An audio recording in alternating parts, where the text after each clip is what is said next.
It started like any other morning.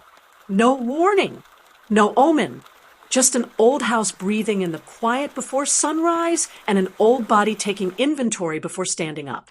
At 88, you don't spring out of bed. You pause. You wait for the room to steady. You make sure the knees remember what they're for.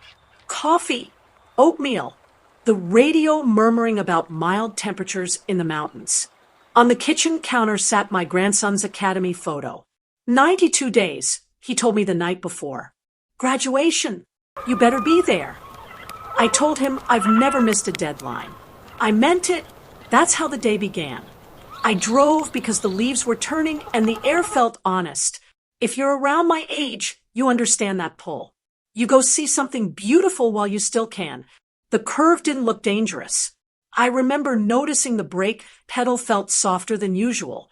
Not failing, just wrong. Then it sank too far. Training does something strange in moments like that. You don't scream first. You calculate. Speed. Angle. No shoulder. And then the world flipped. Metal crushed. Glass burst inward. The sky traded places with Earth. There's a second in a rollover when gravity disappears, and in that second, you understand how small you are. When the car stopped, it rested at a tilt that felt unnatural.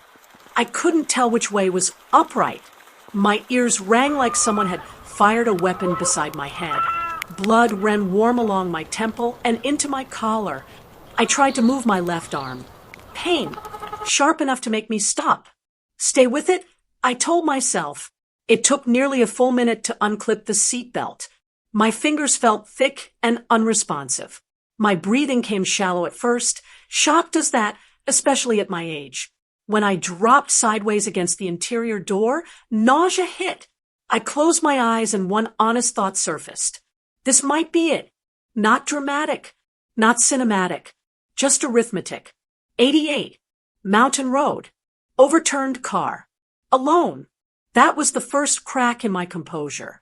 But panic wastes oxygen. And oxygen is currency. So I breathed. 5 in, 5 out. Assessment. No stabbing rib pain. Legs responding. Vision clear enough. Shoulder likely sprained. Head ringing but thoughts intact. Phone. Shattered. Dead. I laughed once. Short. Dry. Of course. Through the broken windshield, I saw the road far above. Farther than it should have been. The car had rolled at least 40 feet down the slope. Loose gravel. Pine needles. Steeper than it looked from the top. Climbing back up with one working arm would burn more strength than I could afford. Inventory. Half a bottle of water. 1 granola bar. My coat. That was it. Here's the truth men our age already know. Survival isn't courage. It's arithmetic. How many hours of daylight remain? How cold will it get after sunset? How long before dehydration clouds judgment? I had 2 choices. Stay inside the vehicle and hope someone noticed the skid marks. Or move now while my mind still worked clearly. Waiting requires faith. Preparation requires responsibility. I have never built my life on waiting. Crawling out the passenger side cost me more than I expected. My right knee buckled when I stood. My vision dimmed for a second, and I had to steady myself against the crushed metal. Above me, a car passed along the road. I heard it faintly. They had no idea how close they were. That sound settled something inside me. If they didn't see the wreck from that angle, I could not assume I would be found today. As I stepped away, the vehicle shifted slightly. Gravel slid. Metal groaned. Sleeping inside was no longer an option. The temperature was already falling. I broke the granola bar cleanly in half. 1 half in my pocket, 1 half later. Rationing starts before hunger does. I found a shallow depression between 2 rock faces. Not shelter, but less wind. Every step toward it took effort. By the time I lowered myself down, my shoulder throbbed in steady rhythm. My hands had begun to tremble, small, involuntary shakes that signal the body is losing warmth. That's when I thought about the photograph again. 92 days. If I failed here, there would be 1 empty chair at a graduation ceremony. That's when I know she wasn't allowed to quiet. An empty chair, a young man scanning the crowd, and not finding the face that promised to show up. That image cut deeper than the cold. Here was the real choice. I could lie back and let the mountain take its slow, patient claim. Or I could treat this like any other operation. First objective, survive the night. My hands shook harder now. My jaw tightened to stop it. My body was already negotiating surrender. H makes surrender sound reasonable, but the mind still votes last. I leaned my head against the stone and whispered, steady as I could manage. Tomorrow. Just stand up tomorrow. Not survive 100 days. Not make headlines. Just stand up. As the wind pressed colder through the trees and darkness closed in, something shifted inside me. I was no longer a retired grandmother who'd had an accident. I was an officer in a bad situation, and the mission had just begun. Cold doesn't arrive all at once. It moves in quietly. The first thing I lost wasn't warmth. It was sensation. My fingertips stopped feeling like mine. The tremor deepened. Not dramatic shaking, just a steady vibration under the skin. The kind that tells you your body is spending fuel faster than it can replace it. Mountain cold is patient. It doesn't argue. It simply waits. I tucked my hands under my arms and leaned forward, trying to conserve heat. The depression between the rocks blocked some wind, but not enough. The air cut through my coat like it was made of paper. I checked the time by habit, then remembered I had no phone. No clock. Just fading light. This is where most people make a mistake. They think survival begins with fire. It begins with discipline. I took another small bite of the granola bar. Forced myself to chew slowly. A larger bite would feel comforting, but comfort is expensive. Water, one controlled swallow. Not because I wasn't thirsty, because tomorrow would come. If I earned it, the wind shifted direction. It slid down the slope and carried the smell of damp pine. My shoulder throbbed harder now. With cold comes stiffness, and stiffness means slower reaction. I tested my legs. Still responsive. Good. But then something else happened. My thoughts slowed. Just slightly. That frightened me more than the dark. Hypothermia doesn't begin with drama. It begins with confusion. I forced myself to speak out loud. My name is Margaret Hale.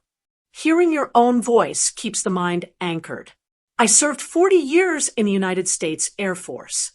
The words felt solid, structured. I will stand up in the morning. The tremor in my hands sharpened. My jaw began to chatter against my will. The body was negotiating surrender. And I understood something very clearly in that moment. The mountain wasn't my enemy. Time was.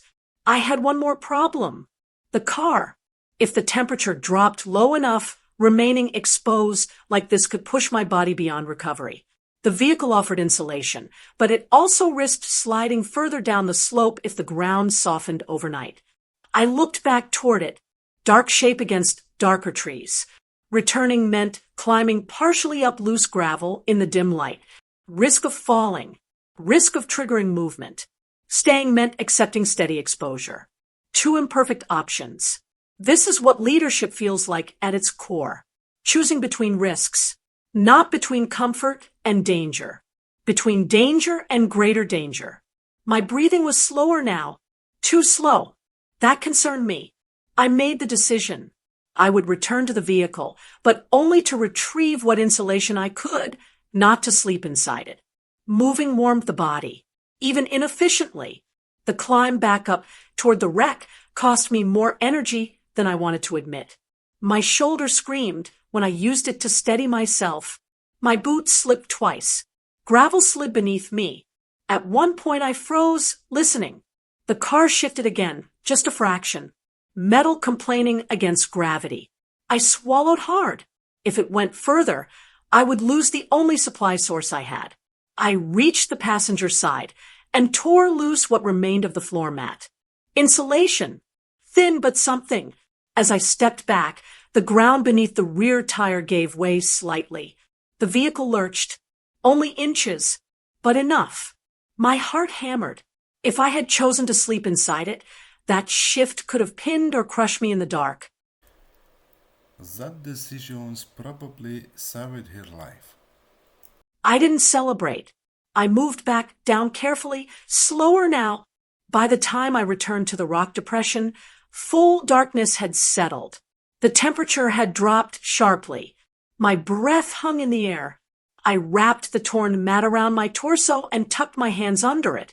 The shaking intensified for a while. That's normal. It means the body is still fighting. Then came the most dangerous moment. The shaking stopped. For a brief second, warmth spread through my limbs. Comfort? False comfort. That's when people close their eyes and don't wake up. I knew that feeling from training exercises decades ago. Warmth in freezing air is not safety. It's shut down. I slapped my own arm. Hard. Stay awake. My voice sounded thinner than before. I thought about the graduation again. Not the ceremony. The handshake. His hand in mine. Firm. Alive. That image pulled me back. I forced myself to adjust posture, to keep muscles engaged just enough. Micro movements. Slow contractions. Minutes stretched. Hours blurred. The sky cleared. Stars sharpened overhead. And somewhere between midnight and whatever hour it truly was, I realized something had changed. Fear was no longer the loudest voice. Focus was not on surviving 100 days. Not on rescue. On dawn. Just dawn. Because if I could see the sun again, the mission would continue. And as I kept my eyes open against the weight of exhaustion, I understood something simple and absolute. The first battle wasn't against hunger. It wasn't against injury. It was against sleep. And I refused to lose it. Day 9. I know that because I started marking time the only way I could, one scratch on a flat stone for each sunrise I earned. Out here, if you don't measure time, it disappears. And when time disappears, so does judgment. By the 9th morning, my mouth felt like cotton. My urine had turned dark, an ugly truth you don't need a doctor to interpret. Dehydration doesn't announce itself with sirens. It shows up as clumsy hands and a mind that starts skipping steps. My shoulder still burned when I moved it wrong. The knee that buckled after the crash had stiffened into something unreliable. And hunger, real hunger, had finally arrived. I had 2 swallows of water left. 2. And one last bite of granola crumbled into dust. Here was the next choice. Stay near the wreck and hope search teams corrected their math. Or move now, while I could still move, and find water, because without it, there wouldn't be a 10th sunrise. The Air Force taught me this. You don't solve the whole war today. You solve the next problem. Water was the next problem. I stood slowly. The world tilted, then steadied. I started down the slope, following what I knew about terrain. Water runs low. Shade holds moisture. Birds gather where there's something to drink. Halfway down, my boot slipped on pine needles. My injured knee popped, and a bolt of pain shot up my leg. I went down hard. Gravel bit into my palm. For a moment, I couldn't breathe. That's the thing about age. Falls cost more than they used to. You don't just stand up. You pay for it. I lay there and listened to the easy option whisper. Stay. Rest. Don't waste strength. But rest without water is surrender. So I rolled onto my good side, used a rock for leverage, and got back up, one deliberate motion at a time. At the bottom of the draw, I heard it before I saw it, a thin trickle sliding over stone. A stream narrow as a ribbon. I dropped to my knees. Not in prayer. In relief. But relief can be reckless. I cupped my hands and almost drank straight from it. Almost. Then training cut through desperation. Sickness out here can kill you faster than cold when you're already weak. I had no pot. No bottle. Just a warped piece of aluminum I'd carried from the wreck because anything can become a tool. I filled it, built the smallest fire I could manage, and waited for the water to tremble. My hands shook so badly I had to steady them against my thigh. When it finally steamed, I took one careful sip. Warm. Bitter with smoke. Perfect. Then a sound drifted from above, faint, distant, but unmistakable. Voices. A search team. My heart jumped, so hard it hurt. I shouted once. My voice came out thin. I tried again, louder, and the effort made my vision sparkle at the edges. And then I heard it, the sound that killed my hope in an instant. A radio. Nothing down here, a man said. Let's head back. We'll sweep higher. Higher. They were going the wrong way. I stood there frozen and listened to their voices drift off like smoke. That was the closest I'd been to rescue. And they never knew. That wall break most people right here. I sank beside the tiny fire. For a few seconds, anger rose, sharp and hot. Not at them. At the mountain. At the math. At my luck. Then it burned out, and what remained was quieter. Resolve. If they were sweeping higher, then waiting by the wreck was useless. I needed a better signal. A better position. A better chance. But moving meant spending water and strength I barely had. I pictured my grandson on that stage, scanning the crowd. I refused to become a story they told in past tense. So I made myself a promise that felt small, but wasn't. I will not waste the water I earned. I took another sip, slower this time, and stared into the weak flame until my breathing steadied. The day had given me two things, water and proof that rescue can come close and still miss. As night gathered again, I understood the shift. Hope wasn't a warm feeling anymore. Hope was a plan. Day 43 is when I made my first real mistake. Not a small one, either. Not a slip of the boot or a missed bite of food.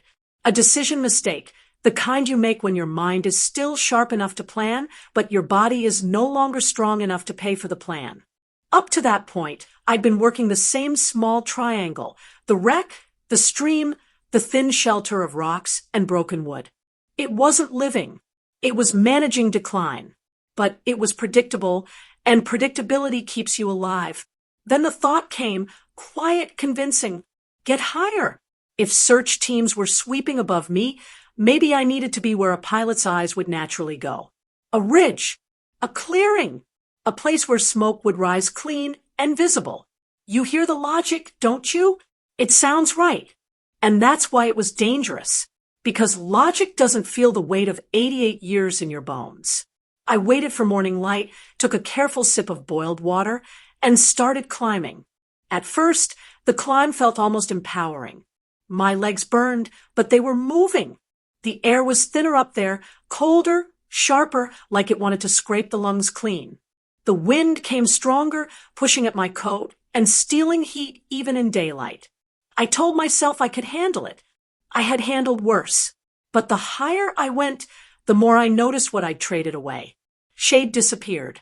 The ground dried out. The tiny signs of water, wet moss, soft soil, bird activity, faded. The stream's sound became a memory behind me. Up there, everything looked the same.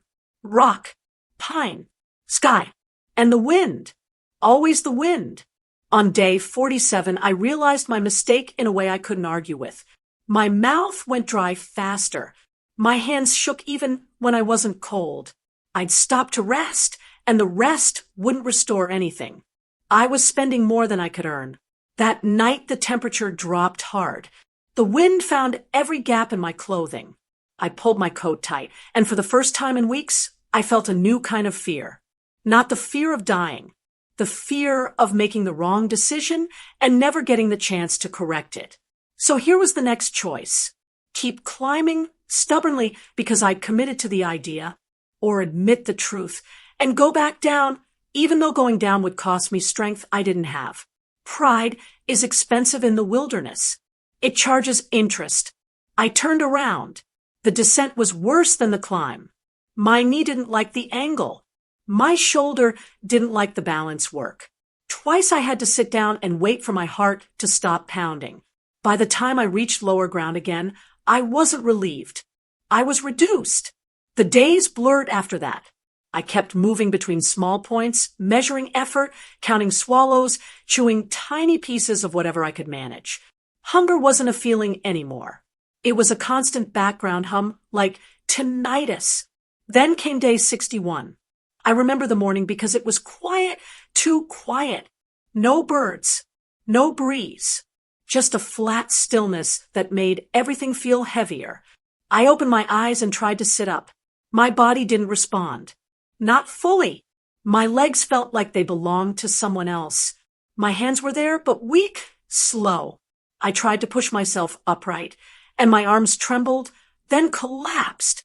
I lay back down, and for the first time since the crash, I heard myself say it out loud. I can't. Not as a complaint, as a report, a simple statement of capacity, the kind you give when you've checked the numbers, and the numbers are bad. That's a moment most people don't come back from. For a few minutes, I didn't move. I stared at a patch of sky through branches and felt something cold that wasn't weather. If you've ever been truly exhausted, beyond sleep, beyond rest, you know what I mean. The mind stays awake, but the body stops signing the agreement. And that's when the choice returned, sharper than ever. Lie here and let the mountain finish its work, or stand up anyway, even if standing up was the only victory I got that day. I thought of my grandson's photo, not the uniform, the eyes, the expectation, the quiet faith he had placed in me with that one line. You better be there. I didn't feel strong. I didn't feel brave. I felt responsible. So I spoke again, but this time my voice changed. It wasn't grandmother soft. It wasn't afraid. It was the voice I used when young airmen froze under pressure. Airman Hale, I said, as if I were talking to someone else. On your feet. I rolled to my side. I found a tree root with my right hand. I pulled slow, shaking, humiliating inches. My knee screamed. My shoulder flashed white pain. I paused, breathing hard. Then I pulled again. When I finally got upright, it wasn't a triumph. It was a wobbling, ugly stand. But it was standing. And something shifted inside me in that moment. Quiet, permanent. Up until then, I'd been thinking in days. After that morning, I started thinking in moments. One more breath. One more step. One more decision. Because out here, that's what 100 days is made of. Not miracles, moments.